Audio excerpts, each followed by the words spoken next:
Здравейте, приятели на морето и вятъра!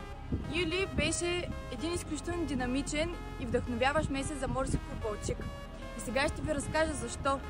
С пълна сила вървят лятното ветроходно и гребно училище, където вече имаме 71 деца, разпределени в 7 различни групи по ветроходство и 4 по гребане. От понеделник до неделя, от сутрин до вечер, в яхт-клуба кипи живот, а нашите треньори не спират да подготвят следващите поколения шампиони. Представителният ми отбор също имаше много активен месец. От 4 до 6 юли по море участвахме с отборите ни в клас оптимисти Илка 4, където с гордост споделяме, че Виктория Великова завоюва трето място. Само седмица по-късно Балчик беше домакин на държавното първенство клас Конрад 25. С изцяло балчишки съдийски екип, рекорден брой участници, което превърна регатата в една от най-добрите за последните години в класа. И точно седмица след това, отново в Балчик се проведе националната купа по килови яхти.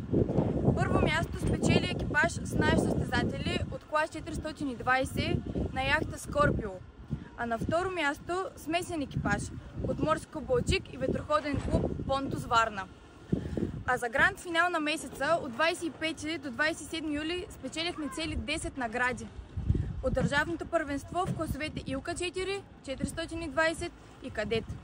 Републикански шампиони станаха Алекс Данилов и Александра Петрова в клас 420 и Никол Димитрова в клас Илка 4. Бронз за Мартин Димитров в клас Илка 4. При момичета Виктория Великова и Яница Добрева, а при момчетата Йордан Кирев и Калян Тодоров. Сребро в 420 и общото класиране Борислав Тодоров и Огнян Великов. Гордеем се с вас, младежи! И още нещо много специално.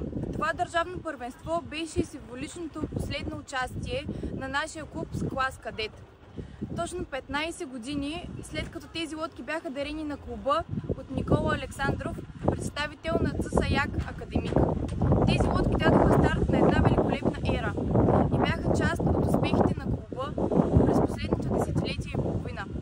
И ето, че най-малките ни състезатели имаха честта да се състезават с тях за последно, достойно и паметно. А вие ни последвайте в социалните ни мрежи в YouTube, за да сте винаги в час с нашите приключения. До скоро!